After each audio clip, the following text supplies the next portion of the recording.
Ahora nos preparamos para escuchar la conferencia magistral que lleva por título Cuidados y Derechos Humanos, aproximaciones desde el sistema interamericano, a cargo de la doctora Yulisa Mantilla Falcón, expresidenta de la Comisión Iberoamericana de Derechos Humanos. Bienvenida.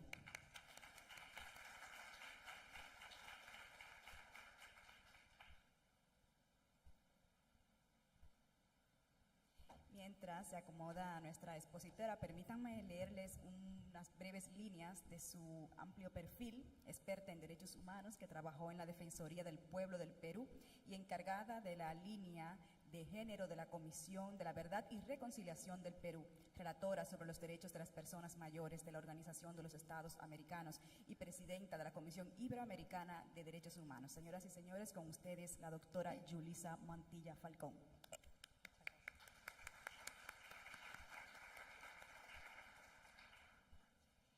Muy buenos días a todos y todas. Inicio con un saludo muy respetuoso a los representantes del Poder Judicial, especialmente de República Dominicana y Puerto Rico, a cada una de los y las magistradas y magistrados que se encuentran aquí.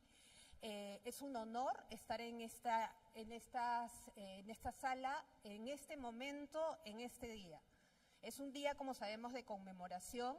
Y mientras veía y recordaba y escuchaba a la representante de ONU Mujeres, efectivamente, el tiempo de las mariposas, que leí hace mucho tiempo cuando trabajaba en la Comisión de la Verdad, fue fundamental para entender la importancia del rol de las mujeres en el cuidado, en la defensa de sus familias también, pero sobre todo de la democracia, ¿no? Creo que eso es un tema importante a recordar en estos momentos. En esta presentación me voy a permitir hacerla, digamos, desde una perspectiva académica como docente, pero también en base a mi trabajo en la Comisión Interamericana de Derechos Humanos. Creo que es importante también precisar y empezar un poco desde esta trayectoria de lo que es el reconocimiento del derecho humano al cuidado, enmarcándolo en una disciplina amplia que es la que nos convoca quienes trabajamos en el sistema, quienes hemos trabajado en el sistema interamericano. Y es el reconocimiento del derecho internacional de los derechos humanos como una disciplina que surge luego de la Segunda Guerra Mundial y surge marcando una distancia del derecho internacional público clásico. Este derecho que estaba pensado, orientado a defender intereses entre estados.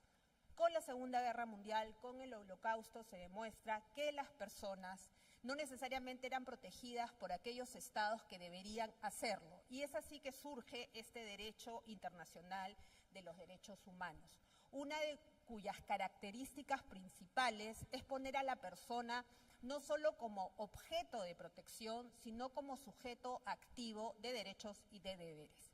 Y entonces uno podría decir, y así se habla, que el derecho internacional de los derechos humanos es el derecho de los buenos, de las buenas, ¿no? Pero responde, como todas las ramas del derecho, a una creación en la cual la situación particular de las mujeres no era prioridad.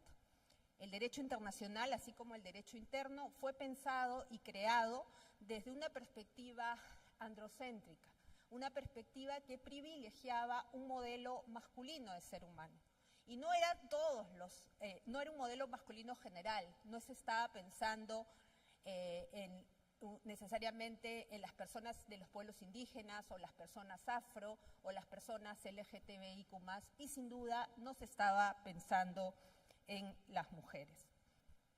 Y en este punto creo que es necesario recordar cómo desde el feminismo se vino trabajando siempre esta división entre el espacio público y el espacio privado. Y en este espacio privado pasaban y siguen pasando situaciones en las cuales el derecho no intervino y ha venido interviniendo gracias fundamentalmente al trabajo del feminismo y de las organizaciones de mujeres.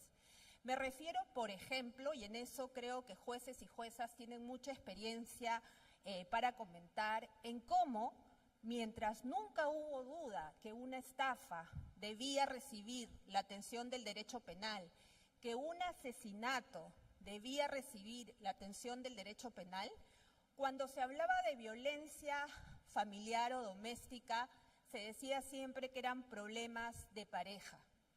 Cuando se habla de feminicidio, hay incluso resistencia a tipificarlo así. Tengo años trabajando con jueces, juezas, fiscales, policías y académicos, y muchas veces me dicen, ¿qué más? Una vez que estaba en México me decían, bueno, las mujeres, ¿qué más quieren? Ya tienen su tipo penal.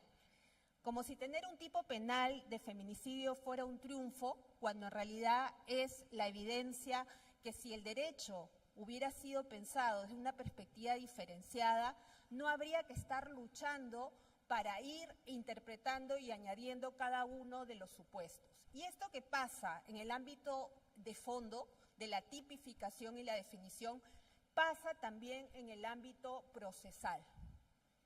La manera de tomar testimonios, valorar la prueba, la exigencia de la conducta intachable de la víctima, por más que hayan sido derogadas esas normas, siguen presentándose en nuestros países.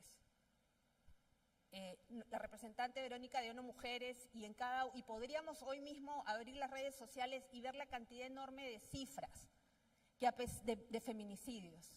Porque a pesar que se cambie la legislación, a pesar que se incorporen tipos penales y penas de 20, 30 y hasta cadena perpetua, mientras no se entienda, en primer lugar, que la violencia de género, la violencia contra las mujeres, no es un problema solo de nosotras, sino que es un problema de justicia.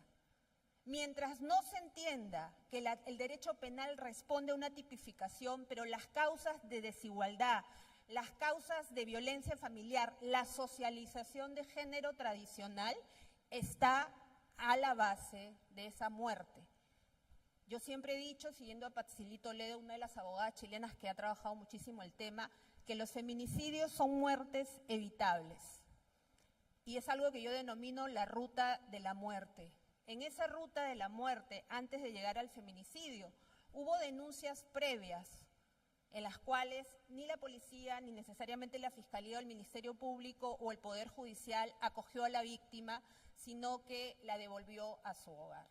Por eso creo que es importante que hablemos de este tema, pero también creo que es importante un autocuestionamiento en el sentido de reconocer que no basta con las tipificaciones, porque las leyes penales las aplican los seres humanos.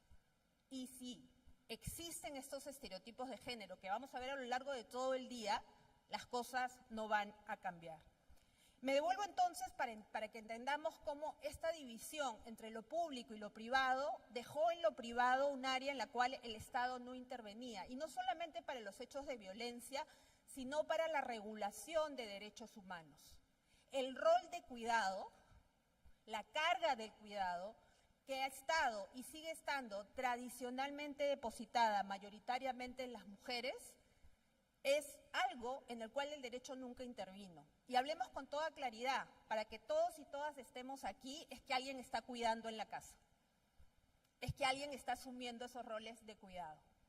Para poder estar aquí, para poder realizar una serie de labores, hay alguien que está cuidando. Y mayoritariamente somos las mujeres. Quería entonces ver, y este es el segundo aspecto que quería resaltar, es cómo cuando el derecho no responde regulando o condenando ciertas conductas, se naturalizan y se avalan. Y antes de entrar a fondo al tema del derecho al cuidado, yo quería dar este ejemplo que siempre planteo y que creo que es esencial para entender el problema al momento de responder jurídicamente a ciertos hechos. Y voy a hablar del Código Penal peruano, aunque estoy segura que en los códigos penales de sus países podremos encontrar normas similares. Y es como en el Código Penal del 24 hasta 1991 no existía, por ejemplo, la violación sexual dentro del matrimonio. Como además, cuando un agresor violaba a una mujer, e incluso cuando había una violación grupal, bastaba que uno de los agresores se casara con la víctima para que ninguno fuera a la cárcel. Y esto, que estaba en las normas y se me puede argumentar que ya fue derogado, se estudió en la doctrina. Jueces y juezas, fiscales, aprendieron derecho con esta doctrina. ¿Cuál es la razón por la cual un agresor, si se casaba con la víctima, no iba a ir a la cárcel? Porque el bien jurídico en esos momentos no era la libertad o la autonomía sexual de las mujeres, era el honor. Y si se perdía el honor con una violación, se recuperaba con el matrimonio. Honestamente, yo no soy penalista, lo cual puede ser una desventaja, pero es una gran ventaja porque puedo hablar desde esta mirada. No me imagino que en un caso de robo o de estafa, si el agresor le pide perdón a su víctima, perdón por robarte el carro, perdón por robarte el dinero, ya no voy a ir a la cárcel. Fíjense entonces, y dejo esta pregunta que siempre hago, es una pregunta retórica, pero que siempre hago, ¿cuántas generaciones de hombres y mujeres corresponden a esta violación sexual? ¿Cuántas de nuestras madres, nuestras abuelas, son producto de este derecho penal que no les permitió denunciar? ¿Y cuántos hijos e hijas nacieron de esta situación de violencia legitimada por el derecho? En la Comisión Interamericana tuve a cargo la Relatoría de la Mujer, pero también la Relatoría de las Personas Mayores. Y siempre digo algo que quiero repetir ahora y que espero que tengamos siempre claro. En el caso concreto de las personas mayores y de manera particular las mujeres mayores, estas mujeres mayores son las niñas que nunca pudieron denunciar. Hoy podemos hablar de feminicidio, de derecho penal, de violación sexual, etcétera. Pero las niñas y jóvenes en su momento que no pudieron denunciar son las mujeres mayores que hoy miran como todo aquello que aprendieron como normal era un delito. Hay una deuda de impunidad enorme, entonces, en este sentido. Me devuelvo entonces a la regulación de este derecho internacional que, como les digo, tiene una ida y vuelta con el derecho nacional. Y quiero dar un ejemplo para que nos demos cuenta de la importancia de esta visión diferenciada. La Declaración Universal de Derechos Humanos, si nosotros leemos desde el inicio, donde dice todos los seres humanos nacen libres e iguales, es importante conocer que la frase original era todos los hombres nacen libres e iguales. Y fue Hansa Mehta, una delegada de la India, quien luchó para cambiar esa frase. Y no puedo dejar de mencionar a la dominicana Minerva Bernardino, quien tuvo un rol esencial en las deliberaciones sobre la inclusión en la Declaración Universal de la Igualdad de Hombres y Mujeres. Hay una lucha por este reconocimiento y eso también nos permite romper este mito de que cuando decían todos los hombres, estamos incluyendo a todos. No, no se estaban incluyendo a todos. Tan es así que estas dos delegadas tuvieron que luchar por eso. Lamentablemente, en el ámbito interamericano, la Declaración Americana todavía mantiene el título de Derechos y Deberes del Hombre. Pero eso no significa que no podamos llamarla Declaración Americana de Derechos y Deberes Humanos. En este segundo punto, más allá de conocer cómo el sistema de derechos humanos va incorporando esta perspectiva diferenciada, yo quería, ya para entrar de manera concreta al ejemplo del derecho al cuidado, que una de las consecuencias del androcentrismo es dejar fuera situaciones que deberían tener la respuesta de los derechos humanos. Y una de ellas, sin duda, es el rol de cuidado. El rol de cuidado que se ha asignado desde la infancia a las niñas. Estadísticamente está comprobado que las niñas dedican menos tiempo al estudio y a la realización de sus tareas escolares porque tienen que asumir el cuidado y la ayuda a sus madres. Las mujeres, según ONU Mujeres, dedican entre 1 y 3 horas más que los hombres a las labores domésticas y entre 2 y 10 veces más de tiempo diario a la prestación de cuidado. a los hijos e hijas, a las personas mayores, a las personas con discapacidad y a las personas enfermas. Y la pregunta que haría, pero no otra pregunta retórica, es ¿cómo acceden hombres y mujeres a la judicatura? ¿Cuál es el requisito, más allá de la formalidad, que las mujeres tienen que pagar cuando asumen un rol en las altas cortes? ¿Cuál es el protocolo de cuidados que se da para que las mujeres puedan acceder a cargos de alta responsabilidad? ¿Se piensa en guarderías? ¿En los espacios públicos? ¿Las licencias de maternidad siguen siendo esa carga odiosa para la administración pública o para la empresa? ¿Se habla de una maternidad social, es decir, en lo que todos y todas puedan participar? ¿O seguimos las mujeres, y sobre todo las mujeres de la judicatura, haciendo doble, triple jornada, porque además de ser la mejor jueza, la que no se equivoca, hay que ser la mejor madre y además hay que verse bien? De eso se trata, aplicar un enfoque de género. Entender que las exigencias, y estoy dando el ejemplo de la judicatura, para las mujeres son distintas y más fuertes que para los hombres. Pero entonces, cuando nosotros hablamos, y aquí quiero entrar en un proceso de definición de lo que son el cuidado como derecho autónomo. ¿Bien? Tenía una hora. Perdón, qué pena.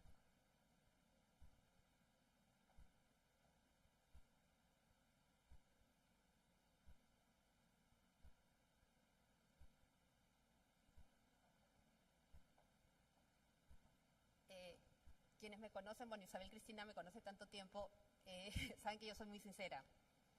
Y entonces me están avisando que hay un cambio de la reducción del tiempo de la ponencia que yo tenía. Pero a las mujeres siempre nos cortan tanto hablar que eso no va a pasar, y menos estando yo aquí. Qué pena, como dicen en Colombia. Y sigo. Entonces, cuando empezamos a pensar cómo hacemos para la regulación del cuidado como un derecho humano, yo quiero que veamos los fundamentos desde el propio derecho internacional. En primer lugar, el principio de no discriminación. El principio de no discriminación, que es una norma imperativa, una norma jus cogens, es una norma que prima sobre incluso los tratados de derechos humanos. Y aquí quiero recoger el aporte desde el sistema interamericano de la denominada discriminación estructural, que la Corte recoge en casos como Hacienda Verde contra Brasil, en el cual se ubica no solamente una discriminación individual, sino de un grupo que tradicionalmente ha sufrido discriminación. ¿Y cuál es la esencia importante de las obligaciones del Estado en discriminación estructural? Que no solamente el Estado debe inhibirse de discriminar, sino que tiene que adoptar medidas específicas para corregir esta situación. Y entonces, cuando en el caso concreto de las mujeres tienen que asumir el cuidado de manera casi única, la obligación del Estado pasa por crear y facilitar las posibilidades de que ese cuidado no sea asumido solamente por las mujeres. Y yo hacía el comentario de las guarderías, y me voy a permitir también utilizar un ejemplo de Colombia, el país que adoro y en el cual viví varios años. Cuando me contaban, en el caso concreto de las desapariciones forzadas durante el conflicto, las mujeres se acercaban al juzgado para denunciar. Y un juez en ese momento del proceso Justicia y Paz me preguntaba, ¿qué podemos hacer? Porque las mujeres vienen con sus niños y niñas. La ley impide que niños y niñas entren al juzgado. Entonces, hay tres posibilidades. No se les deja entrar a los niños y niñas, y como las mujeres tienen que cuidar, entonces abandonan el proceso. Se les deja entrar, con lo cual se incumple la norma. Y lo tercero que me contaron que hacían en Medellín, era que las propias jueces y fiscales separaban un espacio con juguetes que traían de su casa para que entre la señora, deje a su niño y niña, vaya a dar la declaración y luego entra la siguiente y tal. ¿Quién está cumpliendo la ley en este ejemplo? El juez y fiscal que no deja entrar niños y niñas. ¿Qué medida está facilitando el acceso de las mujeres a la justicia? Aquella que, yendo incluso contra la propia norma, crea un espacio para que los niños y niñas estén. Y en este ejemplo tan sencillo, lo que trato de plasmar es que no basta con que una ley no discrimine expresamente a las mujeres, sino que si estamos hablando de cuidado, esas mujeres, sobre todo las de escasos recursos, tienen que ir con sus niños y niñas. ONU Mujeres, en el caso colombiano, y tuve ocasión de trabajar ahí en ONU Mujeres, en las audiencias para la discusión de la ley de víctimas, crea espacios para que las mujeres puedan ir con sus hijos e hijas. Algo tan esencial que no se nos pasa por la cabeza. Por eso, cuando vemos las cifras y los informes de los problemas de las mujeres que no acceden a la justicia y llenamos a jueces y juezas y fiscales de talleres y más formaciones, nos estamos olvidando de algo esencial, que el rol de cuidado de la mujer víctima no desaparece cuando tiene que ir al juzgado a denunciar violencia. No desaparece, es una carga adicional. Entonces, número 1, principio de no discriminación con esta visión estructural y con esta visión de interseccionalidad, que significa que dentro del grupo, en este caso concretos, hay diferentes características. Las mujeres mayores, las mujeres afro, las mujeres indígenas, las que no hablan castellano, y jueces, leyes, normas están en castellano, las mujeres con discapacidad, las mujeres trans, que la ley ni siquiera las ve. La interseccionalidad es la esencia dentro de las obligaciones del Estado. El segundo elemento es el principio de indivisibilidad de derechos. Esta división clásica de civiles y políticos por acá y económicos, sociales y culturales por allá se tiene que abandonar.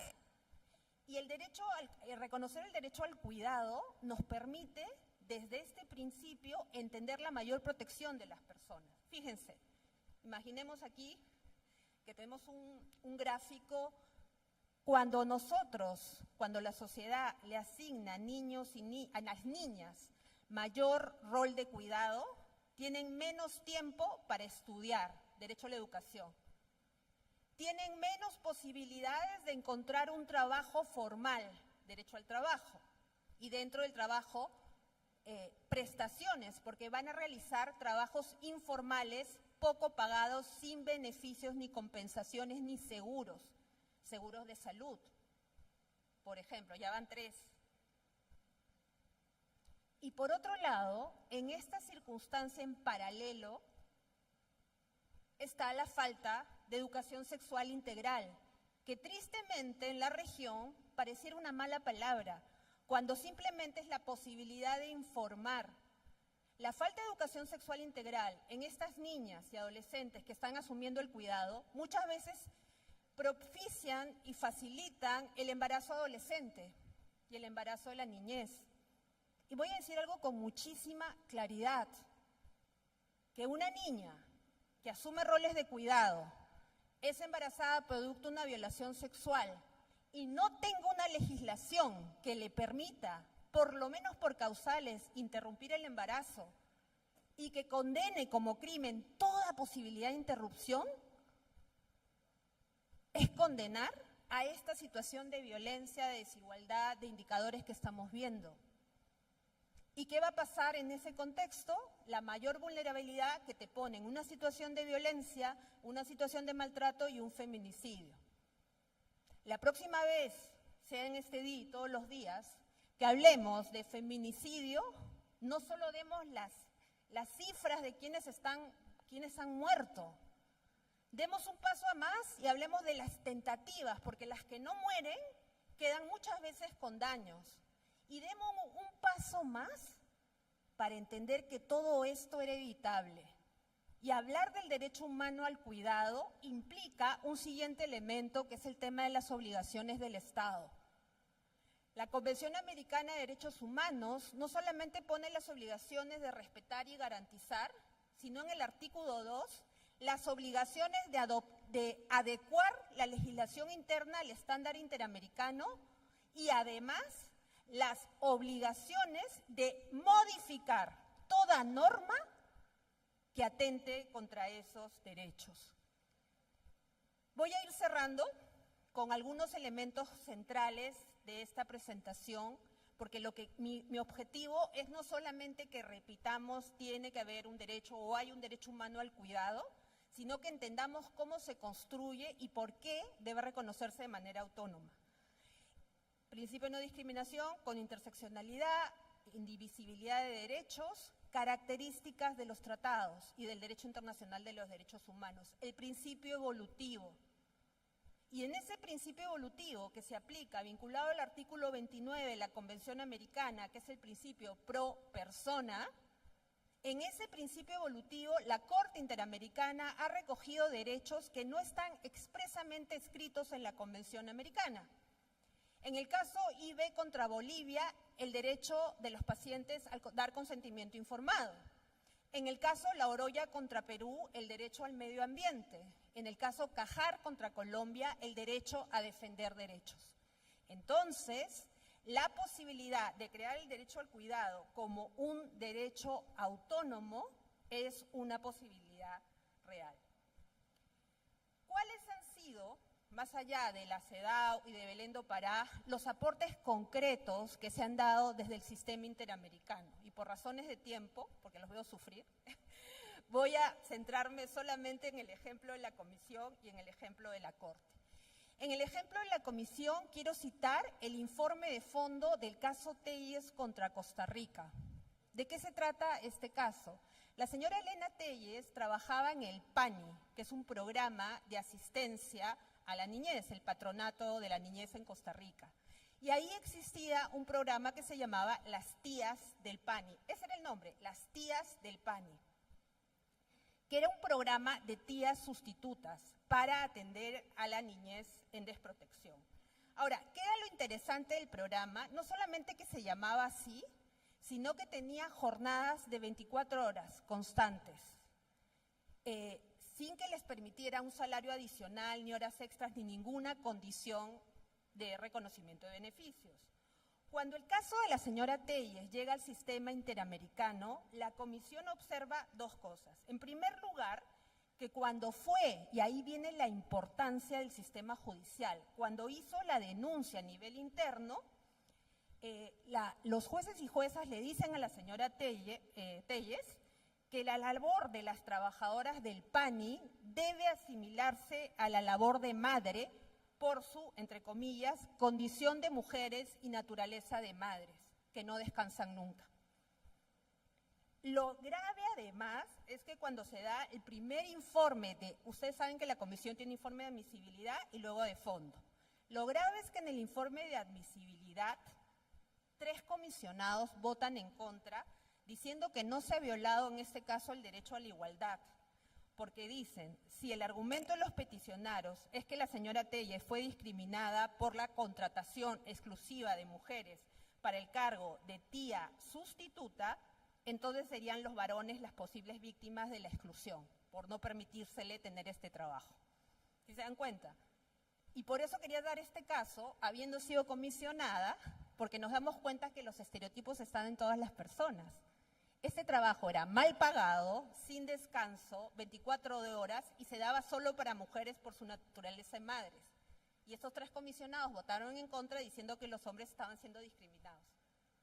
Finalmente, el caso ya pasa a informe de fondo y lo importante es que la información se hace pública porque en el año 2022 Costa Rica le pide disculpas, hace un acto de pedido de disculpas a la señora Telles, y una de las medidas de reparación, yo tuve ocasión como presidenta de estar en este caso, es que se le pide disculpas, pero además se modifica para que ya el programa no se llame Las Tías del PANI. Y el siguiente aporte, que es interesante y que es complejo, es el caso de la opinión consultiva 31. el Estado de Argentina en el año 2023 le pide a la Corte Interamericana que dé una opinión consultiva sobre el tema del derecho al cuidado, que incluye el autocuidado, el derecho de cuidadores, cuidar. La Corte Interamericana recibe informes de más de 70 académicos, hace 67 audiencias públicas, etcétera, etcétera, y como ustedes saben, la Corte no solamente tiene esta función contenciosa, sino también consultiva. Y se reúne durante varios días con muchísimos aportes para responder esta pregunta argentina sobre si existía o no un derecho humano al cuidado. ¿Qué pasó en julio de este año, 2024? El gobierno de Argentina, el Estado, le solicitó a la Corte retirar la solicitud de opinión consultiva, dejando asentado expresamente su desinterés por la opinión solicitada. En un tiempo en el cual el principio de no discriminación y el progresivo nos habla de esta incorporación del derecho al cuidado como derecho autónomo, con todo este tema que hemos visto de la discriminación, de los DESCA, etcétera, es grave que un Estado señale que no solamente ya no le interesa, sino que luego de ver las audiencias de la Corte, considera que se tergiversaría el sentido de la consulta oportunamente formulada, llevándola a un terreno ajeno a las obligaciones asumidas por Argentina. La Corte, haciendo gala realmente de su compromiso y cumpliendo su función, le responde, rechazando esta solicitud de retiro. La Corte dice que el Estado u órgano que solicita no es el único titular del interés legítimo en el resultado del procedimiento, que el desistimiento de Argentina no es vinculante para la Corte, la cual puede continuar la tramitación del asunto. Entonces, y voy cerrando con esto, hemos hablado de un derecho internacional y nacional que se ha creado sin una visión diferenciada. Hemos visto cómo estos estereotipos y esta falta de visión diferenciada es lo que permite la impunidad en feminicidio, pero no solamente en feminicidio, en violencia sexual, violencia de género y tal. Hemos hablado de cómo el reconocimiento del derecho humano al cuidado se basa en este principio de no discriminación, en el principio evolutivo y pro persona, en la indivisibilidad de los derechos y en esta visión que ya planteé de lo estructural y lo interseccional. Pero sí es preocupante, y esto lo digo con toda franqueza, porque el Poder Judicial, los poderes judiciales están dentro de estados, sí es preocupante cuando un estado solicita este retroceso y decir que el derecho humano al cuidado ya no tiene importancia. Cierro reconociendo la labor del Poder Judicial, pero recordando algo que es una obligación. Jueces y juezas, ha dicho la Corte, deben ejercer un control de convencionalidad, porque jueces y juezas son jueces interamericanos, no solo nacionales. Y en ese control de convencionalidad se tiene que aplicar no solamente la Convención Americana y la Convención Belén do Pará, sino también la jurisprudencia de la Corte y también las opiniones consultivas. Esta opinión consultiva 31, y cuidado, va a salir. Y va a ser una obligación de todos y todas incorporarlas en la manera como se administra justicia, pero también en la manera como mujeres llegan a la judicatura. La igualdad no puede ser solamente formal, la igualdad tiene que ser real. Y cierro entonces, además de volverles a agradecer por su escucha, recordando cómo Minerva, Patria, María Teresa, se enmarcan, las hermanas Mirabal, las mariposas, estaban cuidando la democracia, estaban cuidando a su país. La novela de Vargas Llosa, La fiesta del chivo, nos habla claramente de lo que era la dictadura de Trujillo en general y lo que era la dictadura para las mujeres. La muerte de estas tres mujeres se recuerda y se conmemora hoy, pero ese cuidado de la igualdad, de la democracia, de los derechos humanos, no tiene que ser solamente un acto de heroísmo, tiene que ser una obligación. Y en una región en la cual lamentablemente vemos retrocesos, donde se cuestiona la educación sexual integral, donde se cuestiona el género como una ideología, el Poder Judicial no solamente tiene una responsabilidad en cumplir su función, tiene también el regalo de la esperanza que la sociedad y las mujeres les otorga. Muchas gracias.